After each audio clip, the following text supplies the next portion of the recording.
बिस्मिल्लाहिर्रहमानिर्रहीम। अस्सलाम वालेकुम नादरीन, आप यूट्यूब चैनल देख रहे हैं। मैं इमरान ख़ान हूँ। आज दुनिया की नज़रें चीन पर हैं। वजह यह है कि चीनी सदर की अमरीकी सदर के साथ मुलाकात हो रही है और चाइना में ये मुलाकात हो रही है। मुलाकात से जब आम चीज़ें निकलेंगी तो नेक्स्ट वीलॉग में आपको अपडेट करेंगे, लेकिन अभी तक जो डेवलपमेंट वहाँ पर हुई है वो मैं आपके सामने रखता हूँ।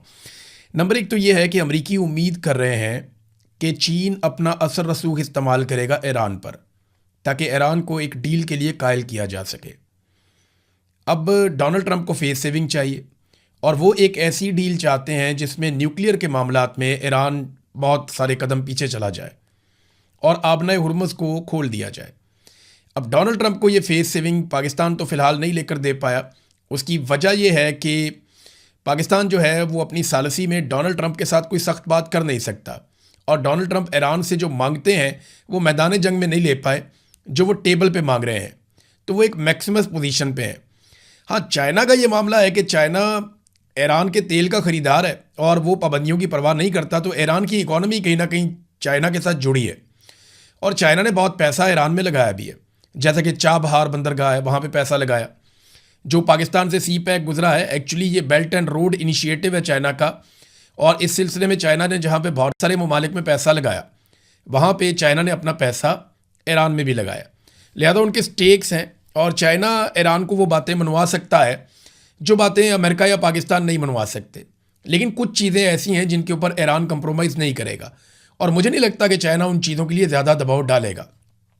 बहरहाल एक खबर आई है और उसमें दावा किया जा रहा है कि डोनाल्ड ट्रंप से मुलाकात से पहले ही, यानी जो प्रेसिडेंट शी की मुलाकात होनी है डोनाल्ड ट्रंप से, उस मुलाकात से पहले ही इस बात पर दोनों मुल्कों का इत्तफाक हो गया है कि आबनाए हुर्मुज़ में से किसी भी मुल्क को ये हक नहीं होना चाहिए कि वो टोल टैक्स वसूल करे।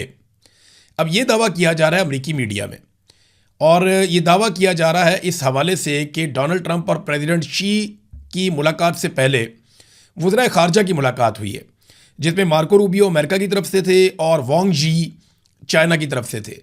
तो ये बड़ी एक अहम मुलाकात हुई है और इसकी एक बड़ी खबर ये बताई जा रही है। बहरहाल ये तो जब डेवलपमेंट्स होंगी, अगली खबरें आएंगी, तभी पता चलेगा कि क्या होता है। अब अमेरिका और चीन में जो असल जंग है वो तिजारत की जंग है, वो वसाइल की जंग है कि कौन कितने ज़्यादा वसाइल पे कंट्रोल करता है।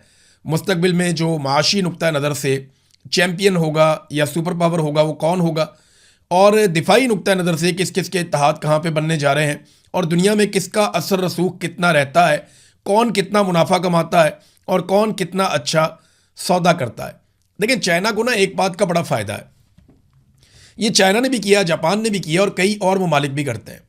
पाकिस्तान इससे बहुत फ़ायदा उठा सकता है। इंडिया इस चीज़ से फ़ायदा उठाते उठाते दुनिया की चौथी बड़ी इकॉनमी बन चुका है, बल्कि इंडिया अब जापान को भी पीछे छोड़ रहा है।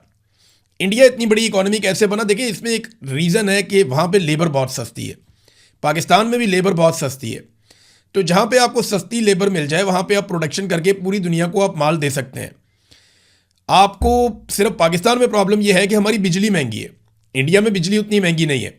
अच्छा, चाइना में ये तीनों फैक्टर बड़े ज़बरदस्त हैं। एक तो चाइना की जो तजारती पॉलिसी है वो बड़ी शानदार है, अमीर मुल्क है।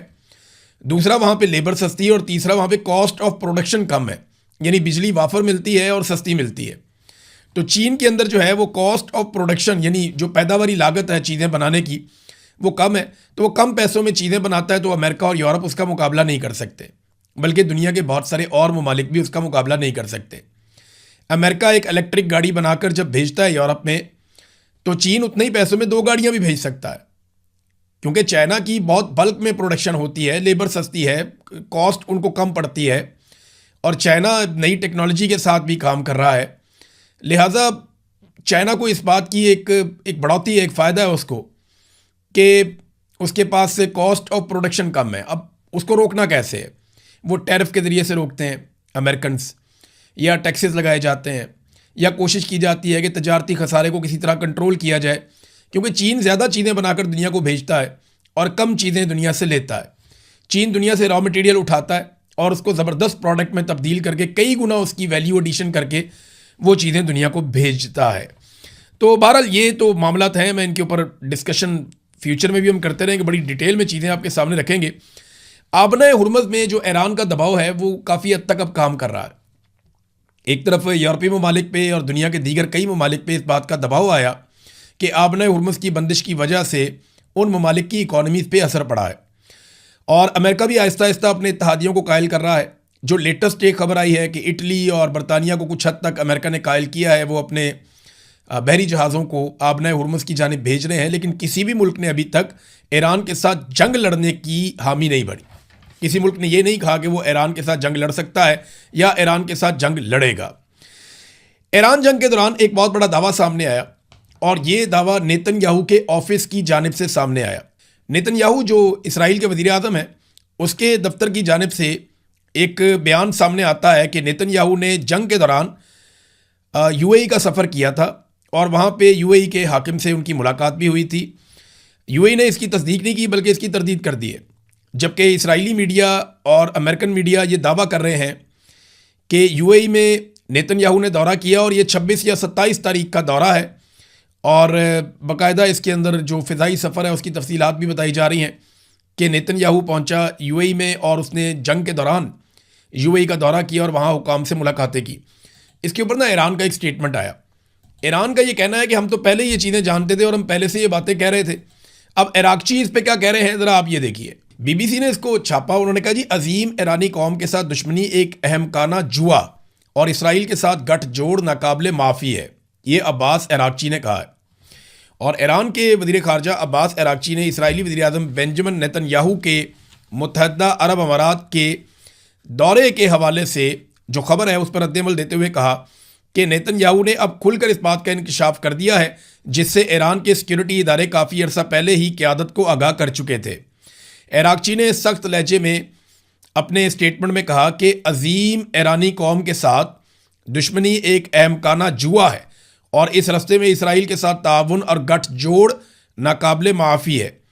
उनके अपने बयान में मज़ीद कहना था कि जो अनासर इसराइल के साथ मिलकर तफरका फैलाने की कोशिश कर रहे हैं उन्हें जवाबदेह होना पड़ेगा और मुत्तहदा अरब अमारात और खलीजी ममालिक के लिए एक वाज़ेह पैगाम समझा जा रहा है उनका ये स्टेटमेंट। बहरहाल यूएई ने कहा जी कि ऐसा कुछ नहीं हुआ, कोई मुलाकात नहीं हुई और कोई दौरा नहीं हुआ, लेकिन क्योंकि अब इसराइली वज़ीर आज़म के ऑफिस ने ये बात कर दी है और साथ साथ इसकी तस्दीक जो है वो अब ईरान भी कर रहा है कि हमें भी इस बात का पता था, तो यूएई की एक तरदीद है। अब देखते हैं कि ये मामला किस तरफ जाता है। बहरहाल यूएई ने एक और काम किया है, ये ज़रा तस्वीर आप देखें। यूएई ने ये जंगले लगा दिए हैं अपनी ऑयल तनसीबात के आसपास, जो उनकी कीमती जगह है जहाँ पे अटैक हो सकता है ड्रोन का।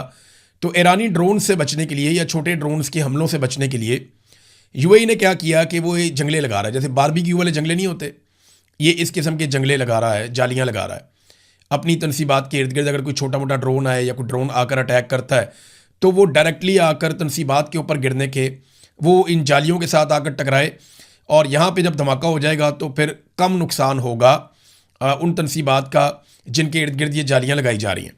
तो ये इस किस्म की एक्टिविटीज़ अभी हो रही हैं यूएई में। इसका मतलब ये है कि यूएई को इस बात का आइडिया है कि दोबारा लड़ाई हो सकती है। इस बात का आइडिया सऊदी अरब को भी है, बाकी ममालिक को भी है। और अब ऐसी खबरें अमेरिकन मीडिया में और दीगर जगहों पे आना शुरू हो गई हैं जिनके मुताबिक ये दावा किया जा रहा है कि तकरीबन तमाम ही गल्फ़ ममालिक ने ईरान के ख़िलाफ़ इस लड़ाई में हिस्सा लिया, चाहे किसी ने ईरान की सरजमीन पे अटैक किया हो या ना किया हो। किसी ने ईरानी जो असासे हैं उन पे इराक़ में अटैक कर दिया, किसी ने कहीं अटैक कर दिया, किसी ने ईरान के अंदर ही अटैक कर दिया, किसी ने ईरान के जजीरों पे अटैक कर दिया। तो अब आहिस्ता आहिस्ता ये खबरें सामने आ रही हैं और ईरान के दावे दुरुस्त साबित हो रहे हैं कि खलीजी ममालिक से उनके ऊपर अटैक किए गए हैं। ईरानी वज़ीर ख़ारजा ने एक और बात की, मैंने आपको पिछले वीलॉग में बताया था कि 4 बंदे पकड़े हैं कुवैत ने। ये एक कश्ती में जा रहे थे, इन 4 बंदों को गिरफ़्तार किया और ये बताया गया कि बू बयान के जजीरे में आने की कोशिश में इनको गिरफ़्तार किया गया है। ये बंदे जो है पासदारान इनकलाब से इनका ताल्लुक़ है और ये कार्रवाइयाँ डालने के लिए कुवैत में आए थे। जबकि ईरानी वज़ीर ख़ारजा अब्बास इराक़ची ने एक स्टेटमेंट दिया कि कुवैती फ़ौज ने हमारी एक कश्ती को कब्ज़े में लेकर 4 ईरानियों को गिरफ़्तार कर लिया, वो बेगुनाह हैं। ईरान ने कहा कि उन्हें फ़ौरन रिहा किया जाए वरना रद्द-ए-अमल की हमसे तवक्को रखें कि इस मामले में हम शदीद रद्द-ए-अमल देंगे। जी नाज़रीन, अब पाकिस्तान की खबरों की तरफ आते हैं। पाकिस्तान में तमग़े इम्तियाज़ बांटे गए हैं, सदारती अवार्ड दिए जाते हैं, तमग़े बांटे जाते हैं। इन तमग़ों की वो हालत कर दी है पाकिस्तान के मौजूदा रजीम ने, ऐसे ऐसे लोगों को तमग़े दे दिए हैं कि कोई भी इज़्ज़तदार आदमी आइंदा सोचेगा तमग़ा लेने से पहले, या कम से कम वो ये देखेगा कि इस तमग़े के साथ किया क्या गया है। यानी जिस किस्म के लोगों को ये तमगे दे दिए, कुछ अच्छे लोगों को भी दिए गए, ऐसा नहीं कि सारे बुरे लोग हैं, लेकिन ऐसे लोगों को तमगे दिए गए जिन्होंने ज़िंदगी में कोई कारनामा ही नहीं किया, कोई काम ही नहीं किया। यानी ऐसे ब्यूरोक्रेट्स को दिए गए जिन्होंने फॉर्म 47 जारी किए थे, ऐसे लोगों को दिए गए जिन्होंने अवाम के ऊपर जुल्म और तशद्दुद किया है, ऐसे सहाफ़ियों को तमगे दिए गए जिनकी कोई सहाफ़ती खिदमात नहीं है, बल्कि वो सिर्फ़ और सिर्फ PMLN का बयानिया जो है उसको उठाकर रखते हैं या वो टाउट्स के तौर पे काम करते हैं। धड़ाधड़ इनके अंदर जो है तमगे बांटे गए हैं। एक तरफ तमगे बांटे जा रहे हैं, दूसरी तरफ मुल्क के वसाइल भी बांटे जा रहे हैं। आम आदमी के लिए इस मुल्क में कुछ नहीं है, लेकिन जो अशराफिया है उन्होंने अपने लिए क्या कुछ ले लिया। मोहम्मद उमैर एक जर्नलिस्ट हैं, उन्होंने बड़ा ज़बरदस्त एक डाटा जारी किया है। अब ज़रा आप सारे करीब करीब हो जाएं और इस डाटा को ज़रा गौर से सुने ताकि आपके 14 तबक रोशन हो और आपको पता चले कि पाकिस्तान की मौजूदा जो अशराफिया है, जिन्हें पाकिस्तान की मिलिट्री एस्टेब्लिशमेंट आसिम मुनीर साहब ने मुसल्लत किया है, उन्होंने पाकिस्तानियों के साथ क्या किया। ज़रा ये डाटा आप सुनिएगा। मैं सिर्फ आपको पंजाब की एक सूबे की मिसाल दे रहा हूँ जहाँ की वज़ीर आला कहती है मैं तनख्वाह नहीं लेती। तो ये आप ज़रा चेक करें वहाँ से डाटा। पंजाब में वज़रा, स्पीकर और मुशीरान की जो तनख्वाहें हैं उनके हवाले से ये डाटा मैं आपको दे रहा हूँ। पहले जो है एक रुकन पंजाब असम्बली की तनख्वाह होती थी 76,000 रुपये, अब वो तनख्वाह है 4 लाख रुपए। आप देख रहे हैं कितना इजाफा हुआ, 76,000 से 4 लाख तक पहुंचा दी, लगभग 5 गुना, 500% तक का इजाफा हुआ। पंजाब के सूबाई वजीर पहले 1 लाख रुपए लेते थे, अब 9,60,000 रुपए लेते हैं, 10 गुना इजाफा हो गया। स्पीकर पंजाब असम्बली पहले 1,25,000 रुपए लेते थे और अब 9,50,000 रुपए ले रहे हैं।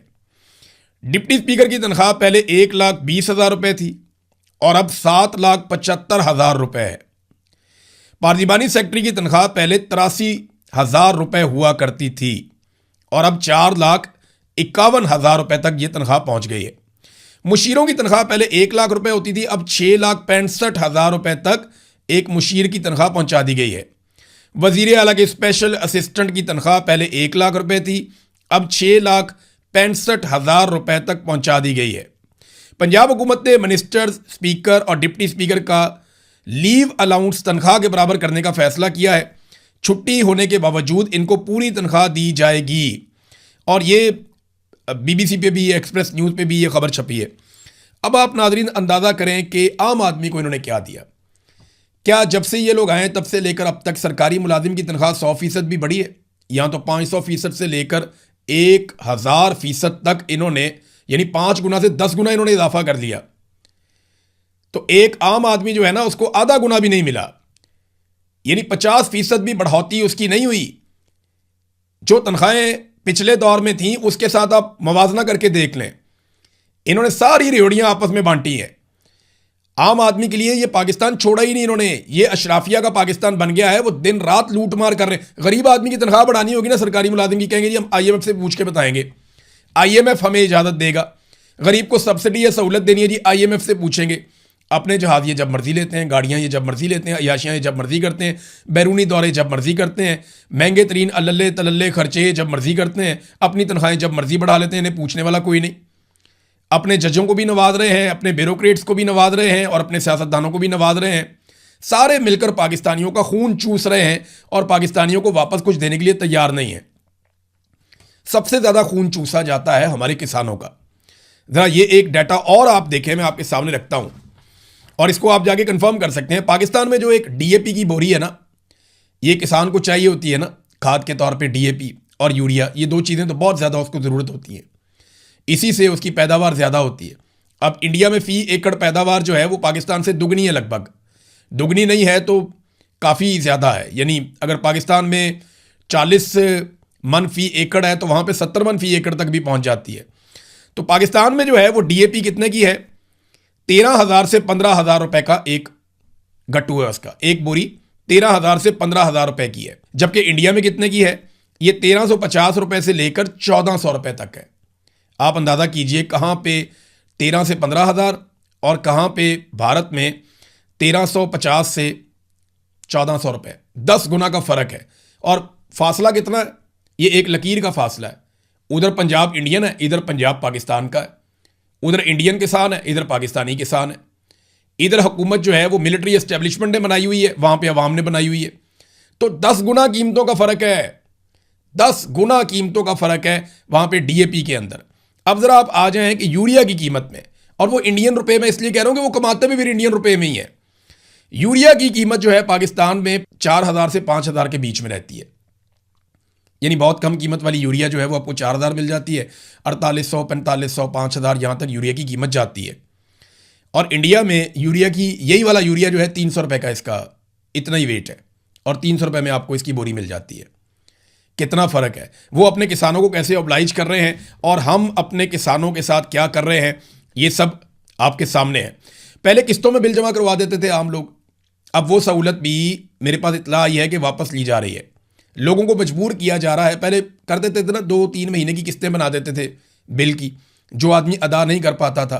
अब सख्त अहकाम दिए गए, किस्तें नहीं बनानी, इनसे बिल निकलवाओ सबसे, क्योंकि हुकूमत ये जानती है लोगों की कैपेसिटी खत्म हो गई है। अब अगर किस्तें करवाएंगे तो लोग कभी भी ये बिल नहीं दे पाएंगे। तो पहले 1 या 2 महीने का बिल इकट्ठा भी हो जाता था तो लोग दे देते थे कोई चीज़ बेच के। अब लोगों ने सारा कुछ ही बेच दिया, बेचारे क्या अपना घर ही बेचेंगे। अब क्या बेचें लोग, अपने बच्चे बेच दें, अपने आप को बेच दें, अपने गुर्दे निकाल के बेच दें।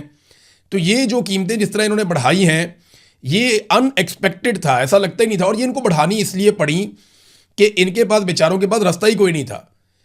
अवाम ने इनको तस्लीम नहीं किया, ये जाली हुकूमत फौज ने इनको बनाकर दे दी, ये आकर बैठ गए, अवाम ने कारोबार बंद कर दिया, पैसे इकट्ठे नहीं हो रहे, हुकूमत कैसे चलाएं। तो पैसे इकट्ठे करने के लिए इन्होंने अजीबोगरीब किस्म के टैक्सेस लगा दिए, जिनका बोझ आम आदमी के ऊपर पड़ रहा है। पैसे ये इकट्ठे कर नहीं पा रहे। नाज़रीन, इकबाल अफरीदी साहब के ऊपर बहुत तनकीद हो रही है। सारे पूछ रहे हैं कि इनके बेटे ने असाइलम क्यों ले लिया पाकिस्तान से बाहर जाके। यार ये तो पूछो कि लोगों को पाकिस्तान से बाहर जाना क्यों पड़ता है। मैं कभी नहीं आना चाहता था पाकिस्तान से बाहर, मेरा तो कभी दिल नहीं करता था। मैं तो रहना ही पाकिस्तान के अंदर चाहता हूं, रोज मेरा दिल करता है पाकिस्तान वापस चला जाऊं, लेकिन मुझे पता है मैं वहां जाऊंगा ये मुझे मारेंगे।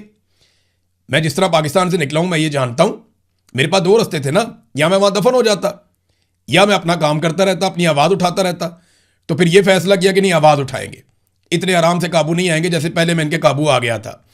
तो नाज़रीन, इकबाल अफरीदी से सब पूछ रहे हैं कि उनके बेटे ने असाइलम क्यों लिया। क्या कोई ये जानना चाहता है कि क्यों नौजवान पाकिस्तान से बाहर जाकर असाइलम लेने पर मजबूर हैं? क्यों इतने सारे लोग पाकिस्तान छोड़ छोड़ कर जा रहे हैं? क्या कभी इन जर्नैलों से, इन ब्यूरोक्रेट से कभी कोई पूछेगा कि तुम्हारे बच्चे और फैमिलीज बाहर कैसे रहते हैं, उनका खर्चा कौन उठाता है?